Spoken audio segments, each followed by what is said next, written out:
There are entire communities of unusual tiny organisms that live in lagoons in Patagonia, and they are some of the first forms of life ever. No one had known about them until two scientists, Brian and Maria, went to explore certain areas in Patagonia. Now, Patagonia occupies nearly half of Argentina, and few people live there. Only some farmers and sheep ranchers that mostly stay near rivers and grow things such as apples, pears, and alfalfa. A long time ago, it was a wild and distant place where Indian tribes lived. But this time, we're going to follow the tracks of life forms that appeared long before humans and look closer at these interesting microorganisms Brian and Maria found. Those two had to drive for 9 hours on some rough roads to reach their destination. They stayed in a small village. Only 35 people live there. These people depend on just one spring because it almost never rains there. On the last night in the village, Brian realized that satellite images he had taken had shown a set of lagoons that were only 10 miles away. The next day, the small team jumped into a car and went up the road as far as they could until it became too difficult to drive. They continued hiking the rest of the way. It was hard because they had to carry water to deal with the intense sunlight. In some spots, they ended up sinking up to their knees in a slush made of salt. Up there were 12 lagoons with perfectly clear waters. The place itself didn't offer much except for very acidic and salty water and intense direct sunlight. But it was kinda like traveling back in time, because those conditions were like what Earth looked like many, many years ago. When Brian examined the lagoons, he was surprised to see many unusual microorganisms there. We call them stromatolites, and they're so small we can't even see them without a microscope. But they get together and form large communities. In the past, many unusual species lived this way. For example, cyanobacteria. They were important back in their time because they produced oxygen. Earth, in its initial stages, didn't have much of this gas in its atmosphere. The first stromatolites might have been formed by diverse types of bacteria that didn't necessarily produce any oxygen, but were just living their peaceful life there. They formed layers, piling on top of one another, so that at least some of them could get a bit of sunlight. They used sand and sticky liquids to stay close together. Brian was also incredibly surprised because those were the biggest living stromatolites he had ever seen. Living stromatolites usually grow to be over 3.3 feet high, but the newly found ones were 15 feet wide and a few feet tall, which is giant compared to those living in other places. And fossilized ones were even larger.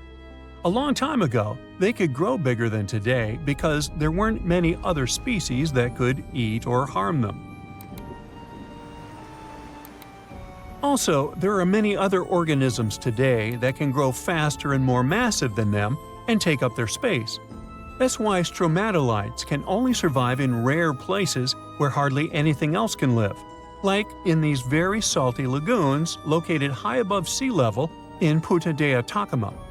The stromatolites found there are the most famous ones because they might be some of the best examples of the earliest life on our planet. But they're not actually the first form of life on Earth. The oldest of their fossils are 3.5 billion years old, while some other evidence we have tells us that life on our planet appeared around 4.1 billion years ago. Maybe some stromatolites lived back then as well. But Earth has changed a lot since then, and the places where they might have lived haven't survived.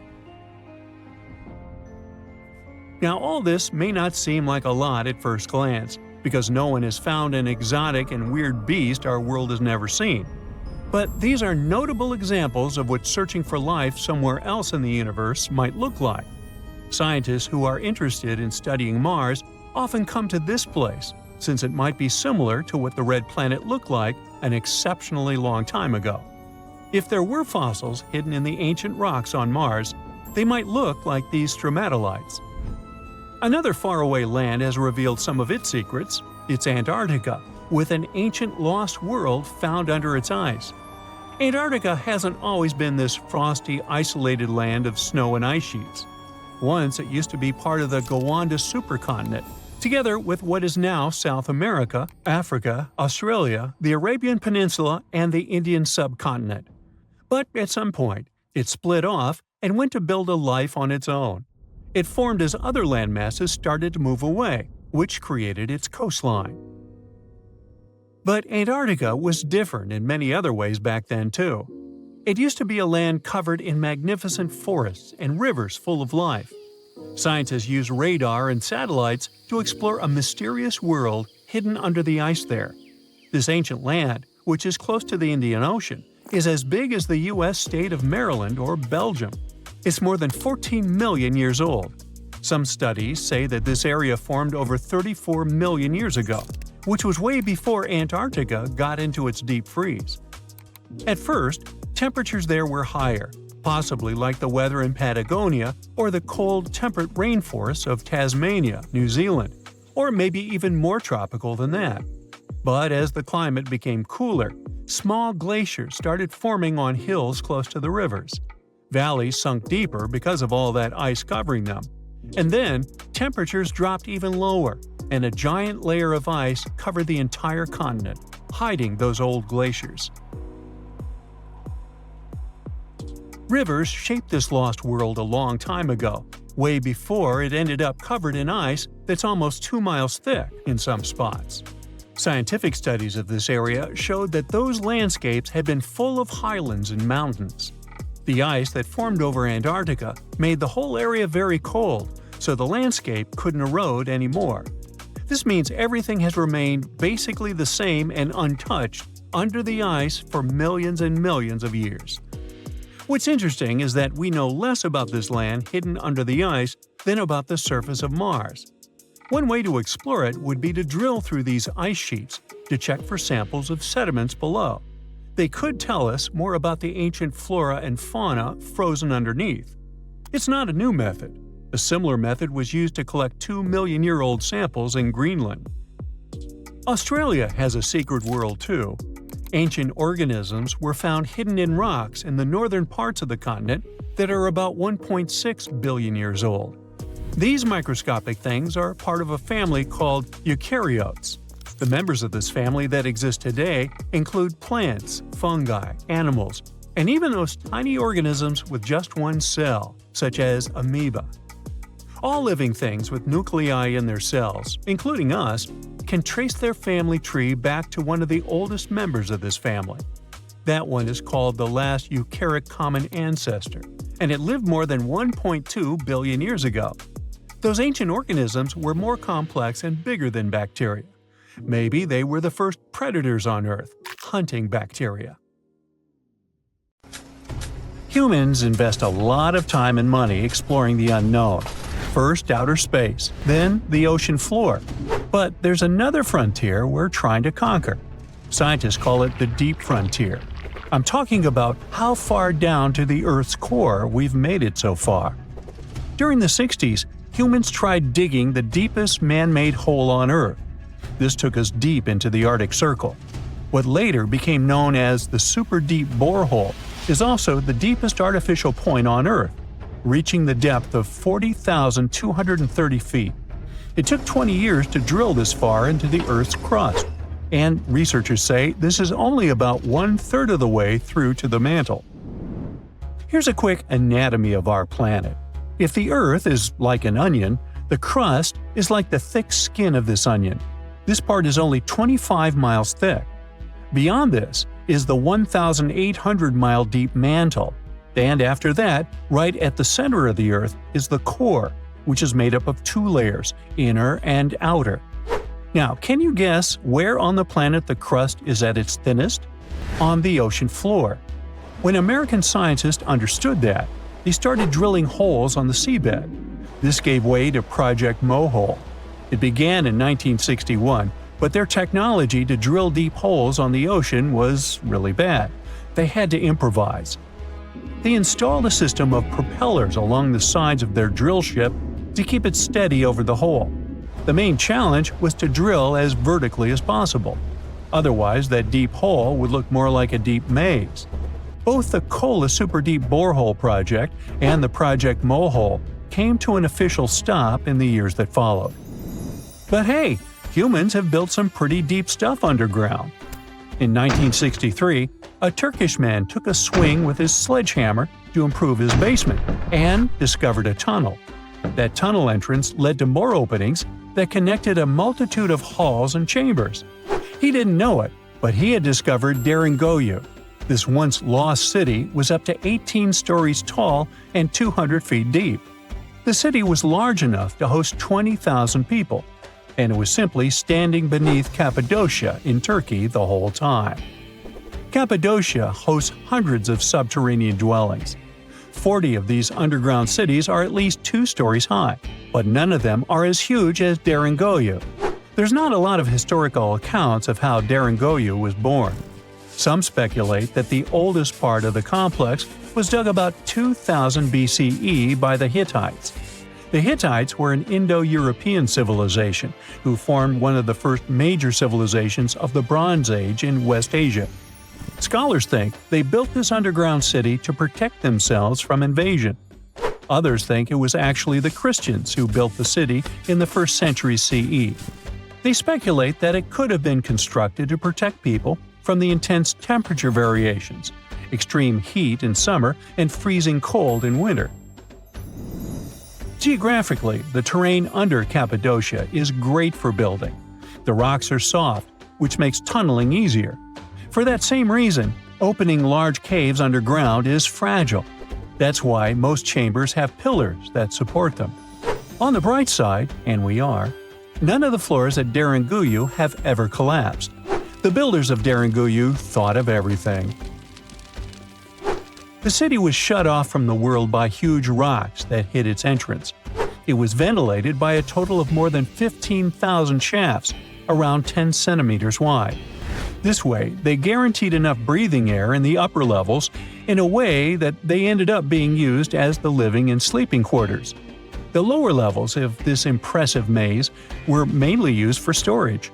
But honestly, they had it all: a room for a wine press, for domestic animals, small religious buildings. They certainly didn't spare any efforts to make that underground city as complete as an above-ground one. Now, speaking of impressive underground stuff, Switzerland has the longest tunnel in the world, built here on the Swiss Alps. This absurdly huge tunnel was built over 8,000 feet below the surface. Check this out. This is what the Gotthard-based tunnel looks like. The first idea to build the tunnel was put forward as early as 1947, but construction only officially began in 1999. It took them years to approve the project and then scout for the perfect location. Even so, the 73 different rock types that compose Massif turned the construction into a real challenge. Some of the rocks were as hard as granite, and others were as soft as sandstone. This meant they needed different approaches and equipment so the whole thing wouldn't crumble down.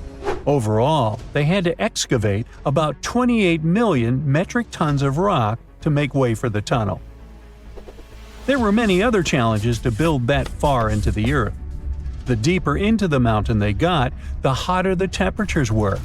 Since there's no natural ventilation, temperatures would get as high as 115 degrees Fahrenheit, making it really hard for workers to endure.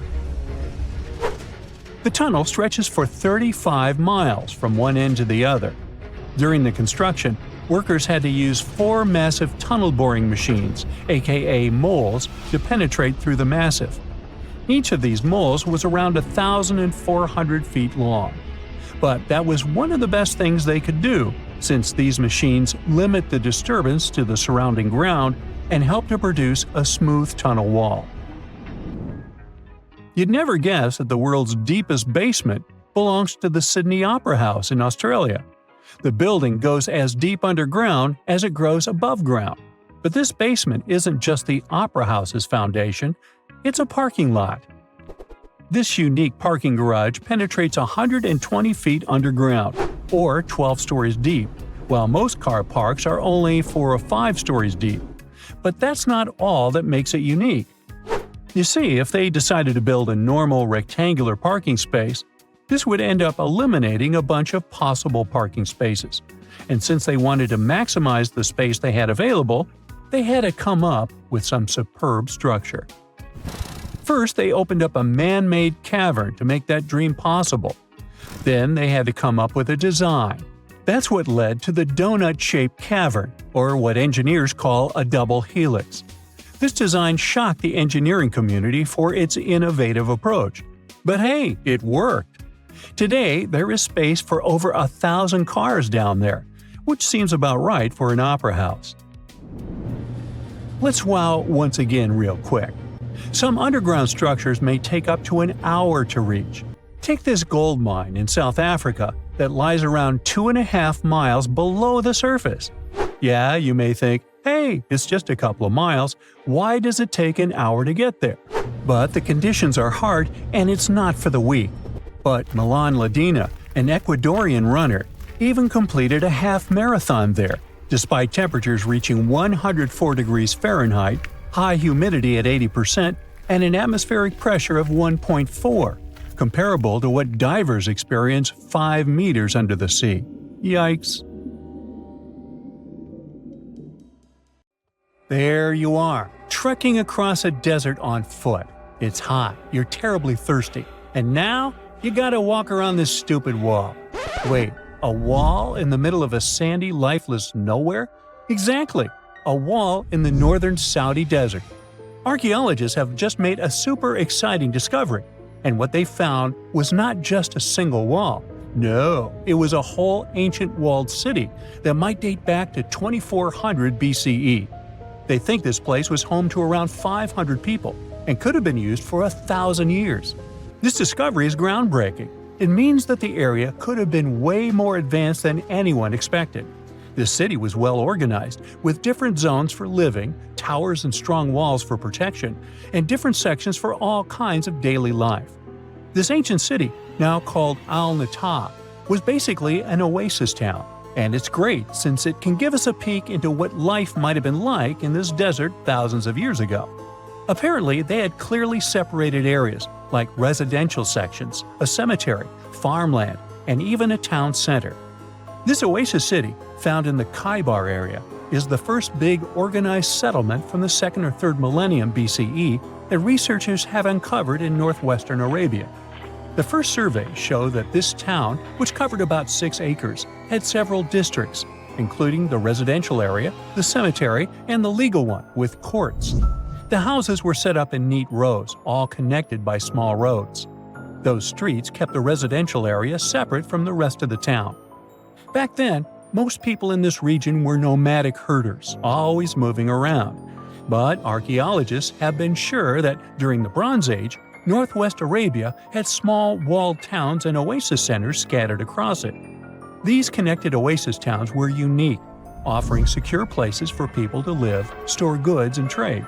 They started showing the beginnings of urban planning, which hints that people of that time were already starting to settle down and organize communities more seriously. The research team estimated that there were about 50 homes in Al-Natab, but that number could go up to 70 as they keep digging. They think that a few hundred people lived there, and probably one of the coolest things is that some houses went up to 3 stories tall. Built on a slope near a couple of major trade routes, this city was set up in a prime spot. Now, one of the most impressive things about this place is its water supply. The oasis had springs and aquifers, which are underground water sources, and such conditions were perfect for farming. Those water sources meant residents could grow their own food, making the town self-sufficient. The outer walls probably helped control who could enter the town and get access to its resources. This settled way of life was an impressive shift from nomadic living to a more agro-pastoral lifestyle, which means a mix of farming and herding animals. Another find that supports this theory is a bunch of tools like grinding stones, mortars, and pestles discovered inside the town. People there must have ground grains and prepared food. They had a diet of cereals, meat, and milk from animals they raised themselves. These astonishing findings show that the inhabitants of the town could easily feed themselves and were surprisingly advanced for that time. Thanks to better access to Saudi Arabia in the past couple of decades, archaeologists now have a much clearer picture of what life there was like thousands of years ago. The most exciting thing is that Al-Nata might have been part of a whole network of similar fortified oasis towns spread across the region, and all of these connected sites could show us how trade routes and small settlements worked together at that time in that arid area. Now, at the same time, this recent discovery isn't the only one that has the scientific world buzzing with excitement. How about we visit Egypt and see for ourselves? After all, archaeologists have just found a stash of ancient Egyptian and Greek treasure underwater. They were exploring the lost city of Thonis Heraklion off the coast of Egypt, which sank more than 1,000 years ago. This city was legendary, and nobody even knew where it was until it was rediscovered in 2000. Now they're uncovering more and more, and on this dive, they found a pile of gold and silver treasures. Those were probably used in rituals to bless Egyptian pharaohs when they took the throne. The researchers even found an ancient Greek temple dedicated to Aphrodite and some super-old Greek weapons.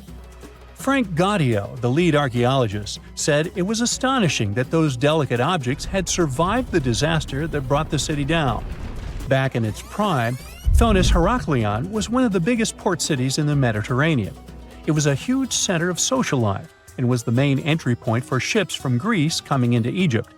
But tragically, due to rising waters, earthquakes, and a catastrophic tidal wave, the soil underneath the city literally turned into mush, and then the entire city sank into the Mediterranean.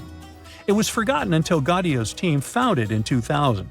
Since then, they've been uncovering new parts of the city and piecing together its history little by little.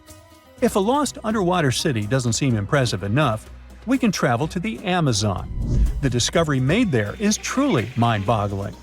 For centuries, people have talked about lost cities deep in the Amazon, like El Dorado, that mythical city of gold that lured Spanish explorers into the jungle. A lot of them never came back.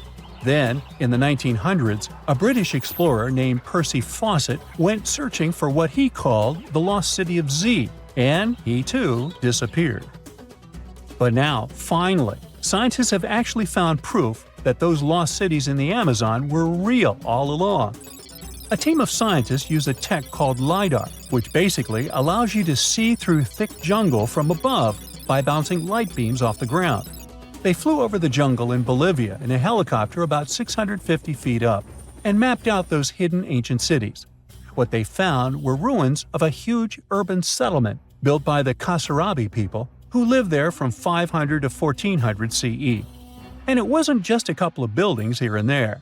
No, the LiDAR maps revealed massive urban centers, pyramids, platforms, roads, canals, and causeways, all carefully laid out. Turns out the Amazon wasn't just an untouched jungle. It was once home to big, complex cities. A scientist from the German Archaeological Institute explained that Europeans had long ignored the possibility of ancient Amazonian cities, but the LiDAR maps showed they were wrong.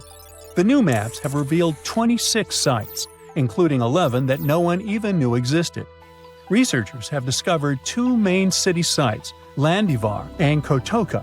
They had massive moat causeways stretching out like spokes on a wheel, linking the main cities with smaller surrounding settlements. Some of the canals even connected the cities to rivers and a big lake, which allowed water to flow through the area. Over the years, scientists found scattered ruins all over this region, but the thick jungle made it nearly impossible to connect the dots and see if or how they were related. With LiDAR, the whole layout came to life, showing that those sites were part of a much larger, organized urban system.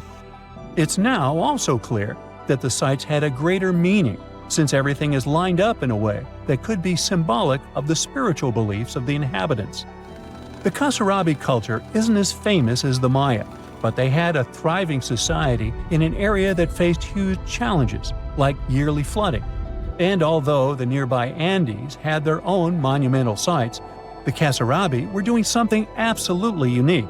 They even had reservoirs to store water, which suggests they might have been dealing with occasional droughts, which is pretty unusual for the Amazon. Actually, those terrible droughts could be why the Kasarabi eventually left their cities around 1400 CE. There's this interesting ancient site near St. Louis, Missouri, that a lot of people don't know about. It's called Cahokia, and it used to be a huge city with up to 20,000 people living there back in the 11th century. It's full of these massive earthen mounds that were built by hand, and the biggest one is still there today, at the Cahokia Mound State Historic Site. Even though we don't know everything about this civilization, researchers have been able to piece together some information from the remains they've found. For starters, they found some pretty old teeth at this site. After studying their appearance and structure, scientists suggest that a lot of different indigenous groups lived there. About a third of them came from other areas in the middle of the continent, which they figured out by studying the different levels of various substances in the teeth. And get this, the way the mounds are arranged shows that this was actually a planned-out city, not just a bunch of villages grouped together. The rulers lived on top of the mounds, while everyone else lived in other structures. It's amazing to think that they were doing things like farming, hunting, logging, pottery, and weaving, all within this one giant city. Right in the middle of Cahokia, there was this giant mound that was about 100 feet tall, and around it, there was this huge wooden fence. Inside the fence was the city center, which had a big open space called a plaza. Archaeologists think that the plaza was designed to represent the 4 cardinal directions of the world. It was like the people who built it wanted to create a place that was in harmony with the universe. The center of the city was where they held ceremonies and events, and it was such a big deal that people from outside Cahokia would come to be a part of them too. What became of this city? Hard to tell. Some people think that the reason it fell apart is that they cut down too many trees and the land got all messed up. Other scientists believe that's not true, because the soil was still in pretty good shape after the city was gone. The Europeans were not even around at that time, so they couldn't have influenced the downfall of Cahokia either. There's also one theory that suggests there were fights with other communities that caused the city to collapse. These days, there are over 65 preserved mounds, and you can even climb the steps of the tallest one. The best part is that local authorities are thinking of making it a national park, so you should totally plan to visit before it gets too crowded. Mohenjo-Daro is another lost ancient city that's still surrounded by mystery. Located in modern-day Pakistan, it was a city that flourished during the Bronze Age, and it was extremely advanced for its time. It had things like water systems and fancy architecture that other cities didn't have back then. Despite these features, it's not as well known as other ancient cities, like those in Egypt or Mesopotamia. What's even weirder is that at some point, the city was abandoned, and no one knows why. Archaeologists found the city in 1911, but it took a while for them to realize how important it was. Eventually, they uncovered a lot of really interesting things about the city, like its advanced sanitation system. Excavations uncovered over 700 wells, as well as private baths and a large communal bath. Remarkably, even private homes had toilets, and waste was efficiently disposed of through a citywide sewage system. They also had a lot of trade connections and made some really beautiful objects, like pottery, jewelry, and figurines that were sold all over the region. Despite its amazing culture and knowledge, scientists have yet to figure out why the city was abandoned. Some people think changes in the nearby river might have had something to do with it. The writings that the people of Mohenjo-Daro left behind are still a complex code, even for the most skilled specialists, making it even harder to piece together their history. Have you heard of the lost city of Kolmanskop? It used to be a small settlement in the Namib Desert. Legend has it that it got its name from a man named Coleman who got stuck in the local dunes and was never seen again. But that's not the interesting part.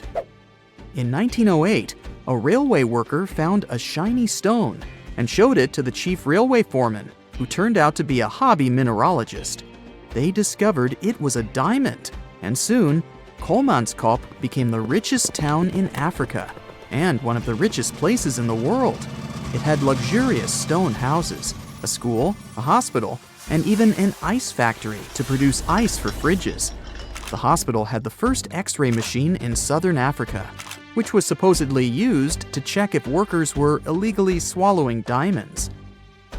Its popularity began to decline in the late 1920s when another diamond-rich location was discovered nearby.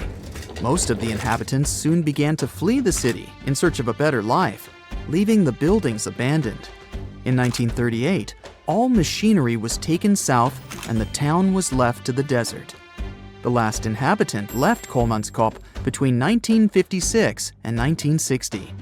The hot climate and low humidity have preserved the structures over time, and tourists can now visit this desert ghost town. You've surely heard about this next ancient city, Machu Picchu. It's this incredible ancient location in Peru. It stretches across a huge piece of land in the Andes Mountains and sits high above sea level. It's even considered one of the wonders of the modern world. But here's the thing. Scientists aren't exactly sure what it was used for. It could have supported up to 750 people, but there aren't a lot of human clues left behind. Some people think it was more of a spiritual or ceremonial place, while others believe it may have been like a fancy spa retreat for the nobles. The extensive terraces might mean it was used for crop testing or as a trading hub. And there's even a theory that it was used as a prison because they found a cell-like area too. It's amazing that even today, archaeologists and historians are still puzzled about how it was built. Did you know that they probably didn't even use wheels for transportation? And those massive granite rocks were somehow pushed up the steep Andean mountains, even though most of them weighed a lot. Some historians think that hundreds of people worked together to push each rock up the peak. The huge stones at Machu Picchu are also so close together that you can't see any cracks between them.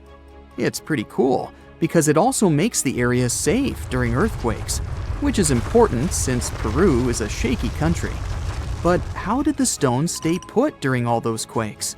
They actually move a little bit, but then they go back to their original spot, almost like they're dancing. Some people think wet wooden wedges were used to keep them in place, but that doesn't really add up, considering how big the structures are. Locals back then also seem to have built Machu Picchu without using any pack animals or iron tools. They had to sculpt and put everything together using mostly their hands. Plus, the citadel is built on a fault, so they had to move a bunch of stone and earth to make it flat. Scientists also think that the real construction is actually underground because of the deep foundations and drainage system. In fact, there's a hidden water system that was just recently discovered using 3D scanning. They didn't even use mortar to put the granite blocks together. They were so precise that you can't even fit a sheet of paper between them. One theory suggests that people that lived there used stone tools made of a harder material than the stone they were cutting. Now, let's assume that another species, whether humanoid or dolphin-like, could have existed millions of years ago. How do we find their traces? There was a Doctor Who episode about a non-human industrial civilization on Earth that existed long before us. These reptiles, called Silurians, were forced deep underground by a catastrophic rise of temperatures on Earth, and there they thrived for centuries. That inspired scientists to create the so-called Silurian hypothesis.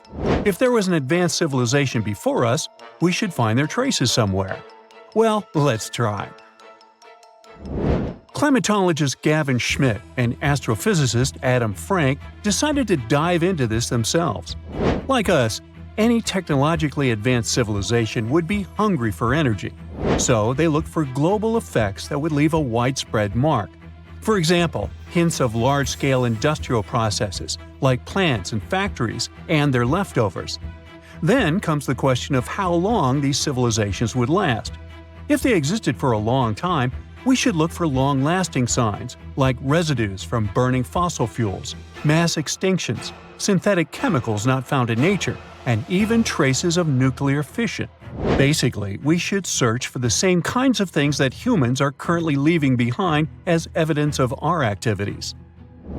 Unfortunately, this evidence isn't that easy to find. Let's imagine an unsettling scenario if humanity suddenly disappeared. Even though it seems like we've left a lot of changes on our planet, the future civilization millions of years from now would struggle to find any remnants of our existence. Why? Well, our planet has existed for 4.5 billion years. Complex life on Earth has existed for more than 400 million years.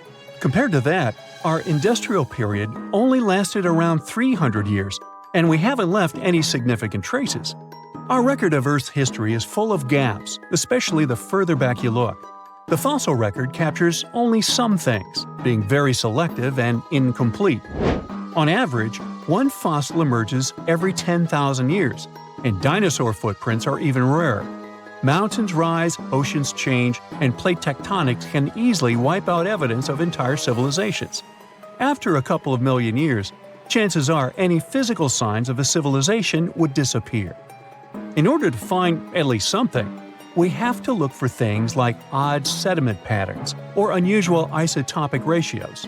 Also, fossils mostly form in water, leaving us in the dark about creatures on land or in the jungles. So even if there was a technologically advanced society millions of years in the past, and even if they were far more advanced than us, we might struggle to find any clues of its existence. Frank and Schmidt try to understand how we could ever hope to spot signs of them. Discovering actual cities would be the ultimate proof of a Silurian-style civilization on Earth. But Adam Frank isn't too optimistic. Even now, our cities cover less than 3% of the surface, making it easy to miss ancient city ruins. Whether a city survives over tens of millions of years depends on whether the land around it is sinking, getting locked into a rock, or rising, getting worn away by rain and wind. So, places like the French Quarter in New Orleans might have a better shot of making it into the geologic record than, say, Haight-Ashbury in San Francisco. When it comes to finding artifacts, the odds are pretty slim as well. No prehistoric iPhone would survive millions of years, fancy glass or not. Finding their fossilized remnants might be a bit more promising, but it's still tricky. Considering modern humans have only been around for about 100,000 years, it's quite possible that we might overlook any traces of an earlier advanced species. There is one thing, though. We could stumble upon their traces in rocks. Our current chaotic era might leave a distinct mark on the Earth's geological history, especially since we're basically experiencing PTM 2.0. I'll get to that in a moment. So they try to look at the changes in the carbon cycle. Humans have been releasing a lot of fossil carbon since the 18th century. This leaves a special mark in the carbon isotope ratio, like a signature that shows the difference between carbon in living things, such as seashells, and carbon in lifeless volcanic rock. Scientists also look for signs in the way sediments are arranged. Large coastal deltas might mean that there were bigger rivers made by folks in this hypothetical civilization. Traces of nitrogen could suggest big-scale farming, where they used a lot of fertilizer. Spikes in metal levels in the sediment could mean runoff from heavy industries. Of course, a single find like that wouldn't tell us anything. Schmidt says the key is to look for multiple signs together. Without clear artifacts, the uniqueness of an event might show in various clues rather than a set of changes linked to a single cause. On a quest for Silurian-style clues, scientists even decided to check the Moon. Some astronomers find it surprising that no one has looked into this before. They even joked about the possibility of dinosaurs building rockets and leaving traces on the Moon or other celestial bodies. These astronomers think that Earth-like planets tend to erase signs of civilizations on their surfaces. So they're exploring the wild notion that these beings might have been space travelers. In that case, remnants of their technology, known as technosignatures, could be lurking not only on our moon but also on asteroids, or even buried on Mars. There they might endure for millions or even billions of years. Unfortunately, so far, despite digging into the past 380 million years and examining all suspicious events, the researchers haven't found a clear match for a technological civilization. They don't give up, though. Frank calls for more investigation. For example, we could study how modern industrial chemicals stick around in ocean sediments. This, he believes, could help us identify similar chemical traces in the Earth's history. If there are no traces, why do we even bother to find something like that? This research is based on Schmidt and Frank's recent papers. They were delving into the Anthropocene. It's the proposed epoch dominated by human activities on Earth. It's full of these things called hyperthermals. They're prehistoric events when temperatures on Earth sharply increased over a relatively short time. They're like extreme heat waves from the past. A great example of this is the Paleocene-Eocene thermal maximum, or PETM for short. It happened around 55.5 million years ago and saw a rapid rise in global temperatures. Over 200,000 years, the average temperature on Earth jumped from about 9 to 14 degrees Fahrenheit. We study these hyperthermals to understand how they occurred, from natural causes or human activities. So, these hyperthermals sparked the genesis of Frank and Schmidt's research. To study them, scientists started examining chemical signals and tracers left in rocks. When doing that, Schmidt and Frank uncovered some eerie parallels between all the climate issues we have today and past periods of rapid temperature shifts. There's a close similarity between the PETM and other hyperthermal events. So all this work isn't just about solving a historical mystery. Understanding our impact on the environment can guide us to finding better ways to live in harmony with the planet and avoid becoming a forgotten species in the future. Our Milky Way is filled with lots of planets that could be just right for life, but we don't know if there are other civilizations out there. Earth is the only place we know of with living beings. About 200 years ago, people wondered if there might be civilizations on Mars. Back then, it was a real question, but once we got pictures from space probes, we decided there wasn't any evidence for it, and that idea got stuck in our minds. Now, it's not even considered a valid topic for serious science. It's seen as kind of silly. But no one has set clear limits on what could have happened on our own planet a really long time ago. So, even if there is no proof, we shouldn't throw away the possibility. Don't forget, it took humanity a while to recognize dinosaurs. Maybe Silurians are just patiently waiting for their time. Before we get into the reason why and how there are pyramids all around the world, let's talk about some of the examples. I'll start with the Pyramid of the Sun in Mexico. These folks really knew how to build a city. Their well-planned urban center spanned over 7 square miles and boasted several pyramids. But the Pyramid of the Sun is the most impressive. This giant pyramid was built way back in 100 CE and is one of the biggest structures of its kind in the whole Western Hemisphere. It's so big that it's 216 feet high above the ground. If you ever find yourself in this ancient city, you won't be able to miss the Pyramid of the Sun.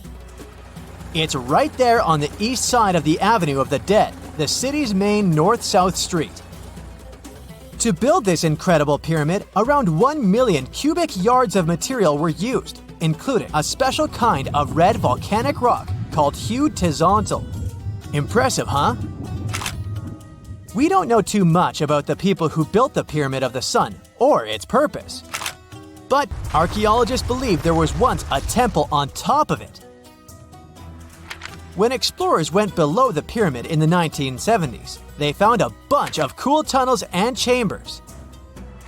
In 2011, they even found a secret stash of clay pots, obsidian pieces, animal bones, human figurines, and a mask. Who knows what other secrets the pyramid is hiding? If you decide to see this one, you must climb the pyramid using the 248 uneven steps on the west side. Watch your step. Sudan got some pyramids too. Nubian pyramids aren't as big as the ones in Egypt, but they still got around 200 of them. These ancient pyramids have been home to the tombs of the pharaohs of the Meroitic Kingdom for almost 1,000 years, who ruled Egypt from Nubia to the Mediterranean Sea. The pyramids at Meroe were constructed using granite and reddish sandstone. Oh, and did you know that Sudan has more ancient pyramids than Egypt?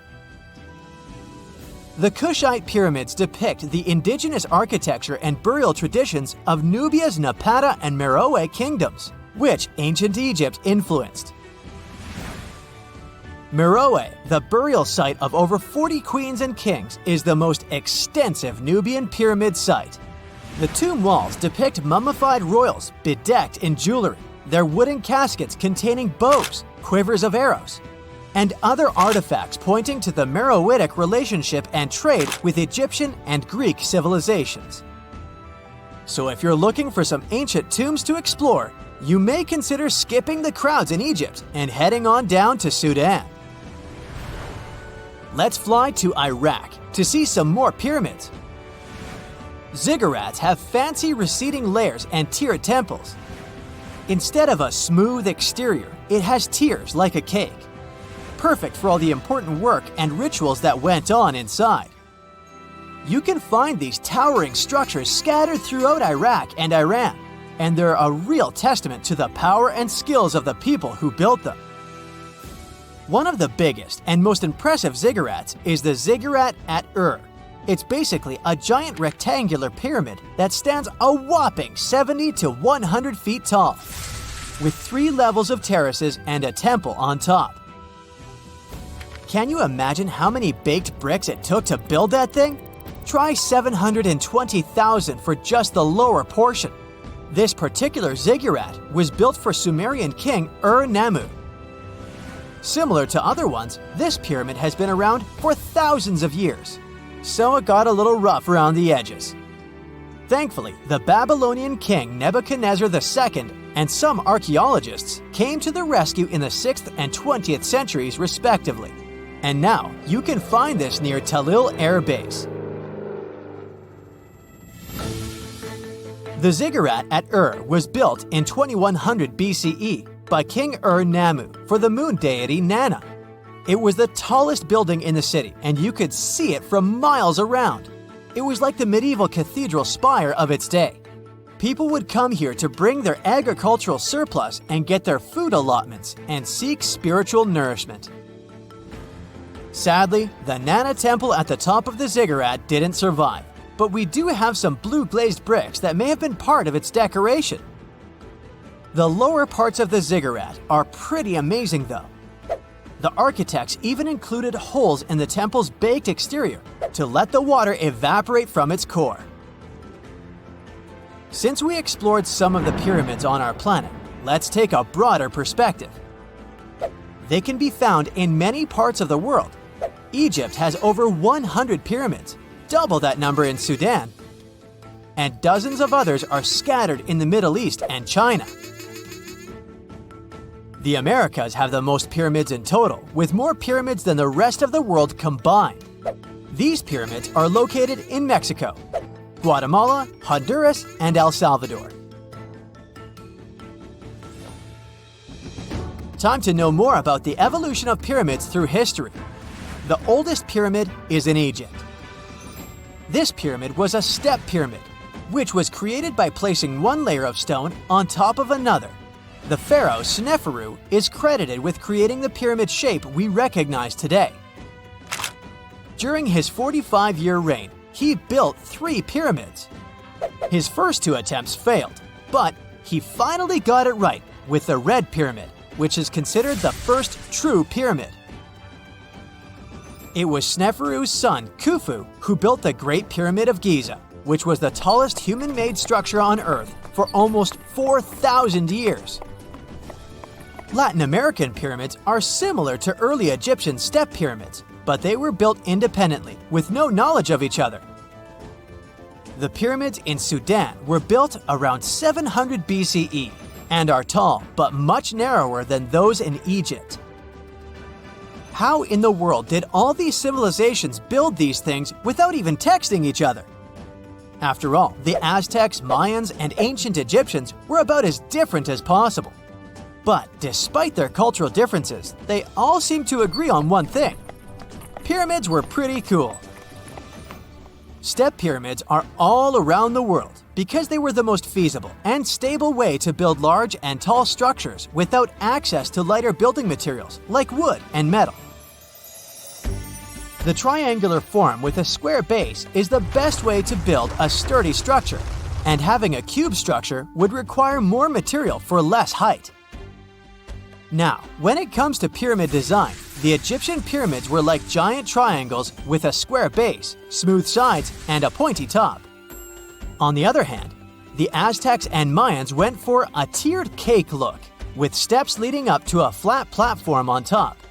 So, while all these pyramids share the same basic shape, they have their own unique flair.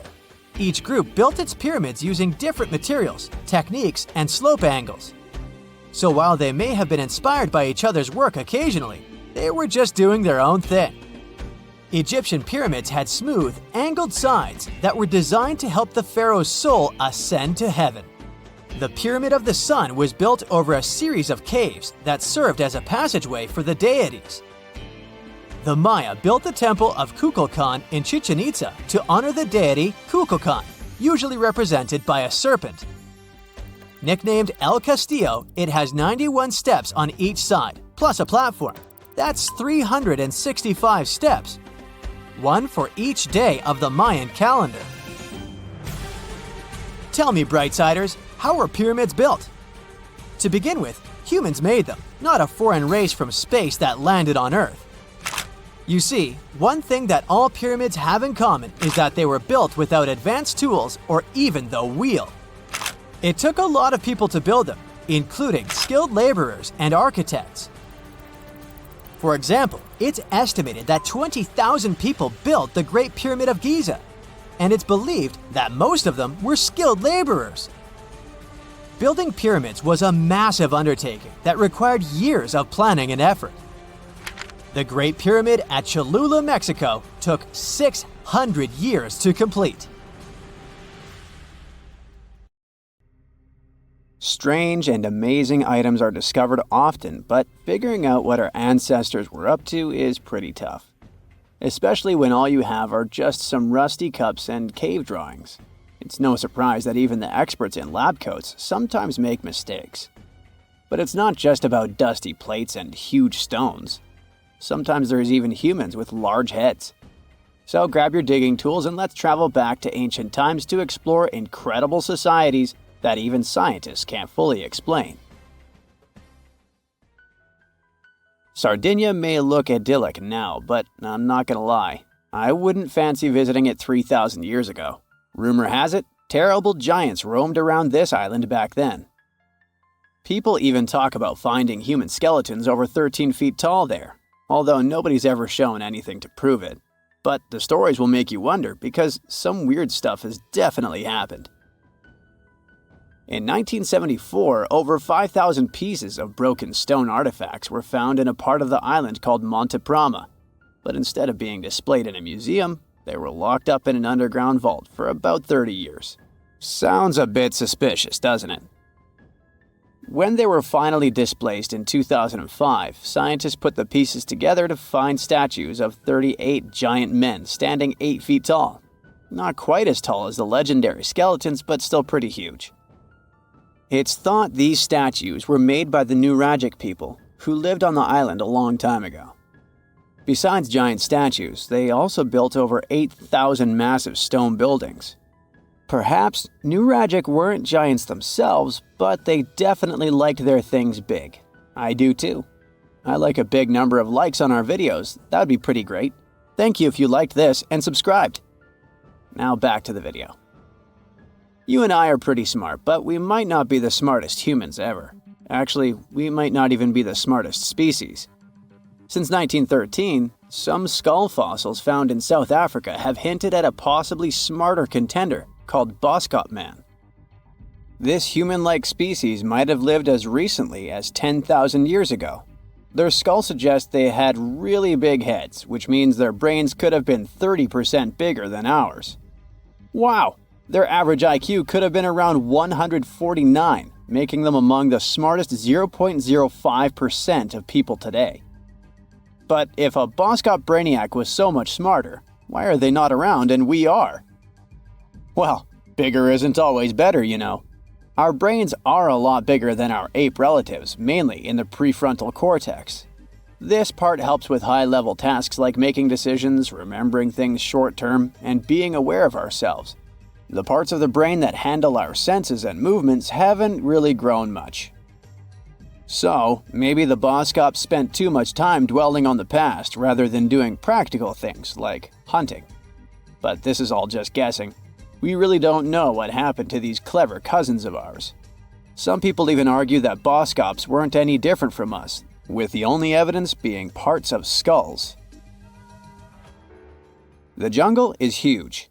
Did you know the Amazon rainforest is home to about 30% of all the world's plant and animal species? That's impressive. However, the history of one native species, humans, has long puzzled scientists. The mysterious Kasarabe people lived here for hundreds of years and then vanished around 1400 AD. People thought the Amazon only had a few scattered tribes, but recently we discovered big, unusual shapes in the ground called geoglyphs. These might look like simple shallow ditches, but they're actually the remains of a vast civilization that spread over 5,000 square miles and includes about 450 markings, some as wide as 1,300 feet. That's insane! They likely contained ceremonial buildings and could have hosted up to 1 million people as recently as 550 years ago. Thanks to new technology like LiDAR, which uses a safe laser to map the forest without harming it, we can explore deeper. In 2019, some scans showed miles of raised roads and pathways and even pyramids over 70 feet tall. They found 26 separate settlements, 2 of which were at least 250 acres each. Damn, that's like 330 soccer fields. It's not certain what happened to the Kasarabe people. Maybe European conquistadors drove them out. Maybe the most baffling ancient civilization is one we've never actually found a trace of. Yep, I'm talking about Atlantis, the grand city that supposedly sank into the ocean. The first mentions of Atlantis come from the ancient Greek philosopher Plato, who talked about a great city near the Strait of Gibraltar.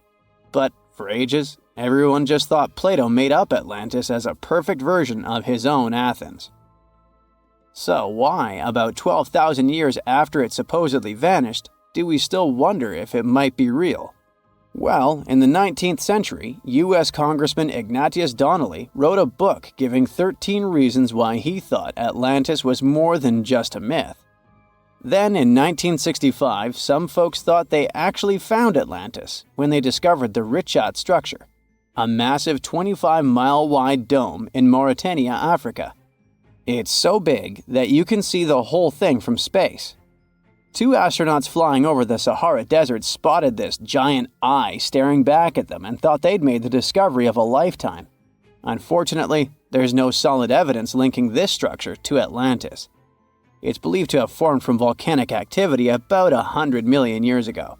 But it does look suspicious, doesn't it? Still, we're no closer to knowing the truth.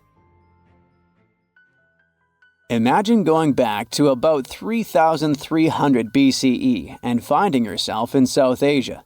Welcome to the Harappan civilization. These people were way ahead of their time. They had cities like Harappa and Mohenjo-Daro, complete with baked brick houses, sophisticated drainage systems, and even public baths. This place might have had over 5 million people, making it one of the densest regions at the time. They also invented a system of standardized weights that was incredibly useful for traders. And trading they did. These people had connections stretching all the way to the Middle East, thanks to their great skills in metallurgy. They even had a form of ancient branding. The seals were used to stamp clay on trade goods. Despite being so advanced with a thriving urban life, There's a whole bunch of mystery shrouding their language and script. We've got bits and pieces of their writing, but no one's deciphered them yet, even with all the technology we have today. We also still don't know how exactly their society worked. It looks like they didn't flaunt their social status as much as other civilizations. No grand palaces or massive monuments. Instead, their largest buildings might have been granaries. They sure were practical. Unfortunately, all good things must come to an end. Around 1800 BCE, this bustling civilization started to decline, possibly due to shifts in river patterns. As the environment changed, the Harappans packed up, moving towards more hospitable lands. Ever heard of the Minotaur? The beast with a bull's head and a man's body, hunting the bravest travelers in a massive maze. Well, this wasn't just any old tale. It was one of the most popular dramas of the ancient world, and it was inspired by this place, the island of Crete. The Minoans lived here during the Bronze Age. They had stunning palaces, amazing frescoes, and a culture so rich it still fascinates historians to this day. They built places like Knossos, which was so complex with its multi-story buildings and elaborate hallways that it might have inspired the whole labyrinth myth. Their engineering was so ahead of its time that even their drainage systems were more advanced than what many of us have today. Let me know in the comments which of these stories you find the most fascinating, and thanks for watching. You're walking down the street. You see a strange-looking antique shop called Ageless Trinkets of Mr. Bright. You're curious, so you enter there.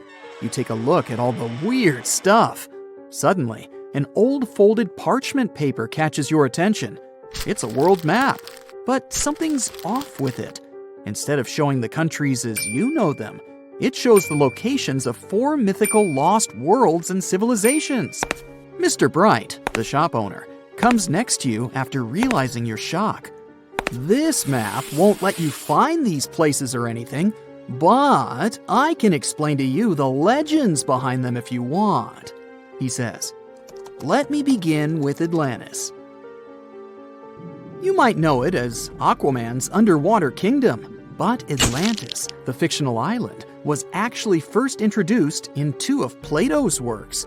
According to him, Atlantis was a highly advanced civilization that existed about 9,000 years before his own time, and its story had been passed down by poets, authors, and others. He wrote about Atlantis and its citizens to give a moral lesson and to teach about the dangers of arrogance, as well as the eventual downfall of those who are after too much power.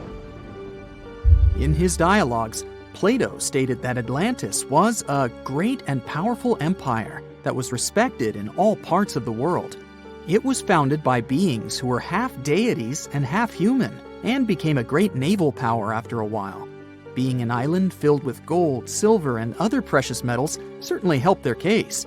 But besides that, it was also known for its breathtaking architecture and state-of-the-art technology, as well as its countless rare and exotic wild animals.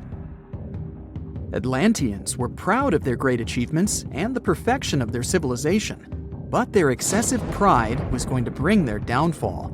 They believed they were so superior that they could gain control over any nation. This led them to launch a series of invasions.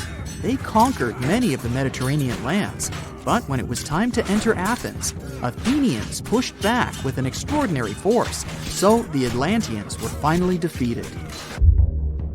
Plato stated that deities then got angry at Atlanteans because of how wicked, greedy, and immoral they became. So they punished them by sending earthquakes, which caused Atlantis to sink beneath the sea.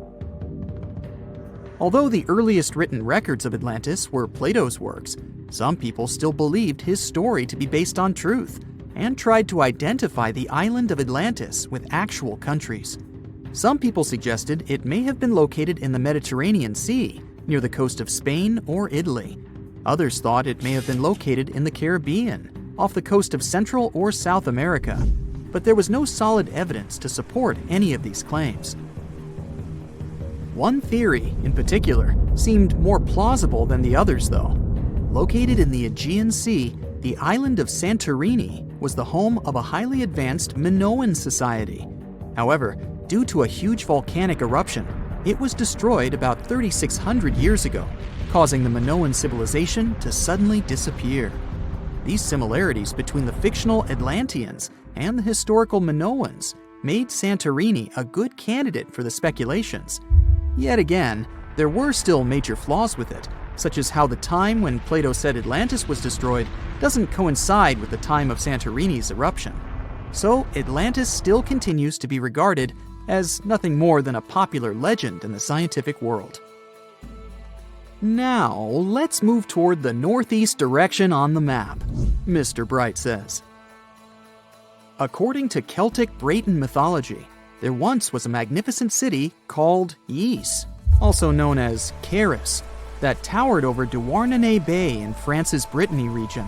It was the most wealthy city in the entire Atlantic. It was especially famous for its beautiful gardens and buildings, and its citizens were all living comfortably and happily there. Dahut, who was King Bradlon's daughter in Breton legends and literature, had a deep love for the sea.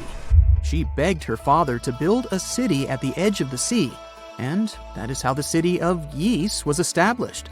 Little did she know that she would be the one responsible for the destruction of her father's beloved gift. You see, since the city was surrounded by the sea, it needed to be protected by a dike equipped with floodgates, and these gates could only be opened at low tide. And the only one who had the keys to these gates was the king himself. One day, a handsome red knight arrived at the city, but couldn't pass the gates. Dahut was so taken by him that she wanted to let him in. She knew that her father was the keeper of the only key to the city, so she sneaked into his room and stole it from him. Then she gave it to the Red Knight so that he could enter the city and they could be together.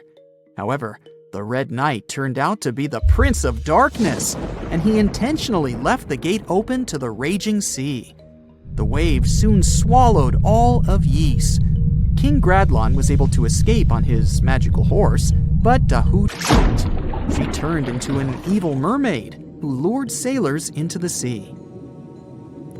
Today, if you go to Quimper, a city in Brittany, northwest France, you can find the statue of King Gradlon riding on his horse. Although the city of Ys is a legend, Brittany coast locals believe that on the days when the waters are calm, you can still hear the tolls of the city bells deep under the sea, if you listen carefully. Mr. Bright then points at the Indian Ocean on the map and says, "Now, have you heard about Lemuria?" Back in the mid-1800s, a few scientists suggested that there was once a continent that existed in the Indian Ocean, somewhere close to the south of modern-day Sri Lanka. The first one to popularize this theory was the British lawyer and zoologist Philip Lutley Sclater. In his paper, The Mammals of Madagascar, he stated that he found lemur fossils in India, and not in Africa. However, this discovery was extremely shocking to him because of the fact that lemurs' original homeland, Madagascar, is much closer to Africa. He proposed that this was possible only if some larger continent connected the two once. He stated that this continent must have eventually sunk to the ocean floor. He then named it Lemuria, and hence the theory was born. People who came after Sclater took his theory a step further and thought that Lemuria was also the home of an extinct race of humans called Lemurians, who had 4 arms and enormous bodies, and were also the ancestors of modern-day humans, as well as lemurs.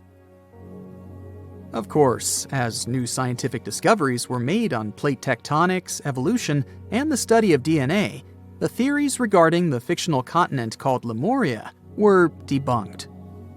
The last fictional land on the map is Agartha, Mr. Bright says. Taking its roots from Eastern mysticism, one legend says there's a kingdom called Agartha that is located deep beneath the surface of the earth. It's where all 4 corners of the world are connected by paths and tunnels. It is said that there's a secret entrance into Agartha hidden in the Gobi Desert, and it's built by Agarthans themselves using advanced technology that can't be detected by us, the surface folks. According to some beliefs, Agartha exists to counterbalance the energies of those who live above the surface. While we live in a state of rush and heightened emotions, this world beneath us is the total opposite. Some even say that those who escaped Atlantis fled here to continue their lives inside the Earth's core. And yet, others think it's actually a land that's crawling with all kinds of monsters.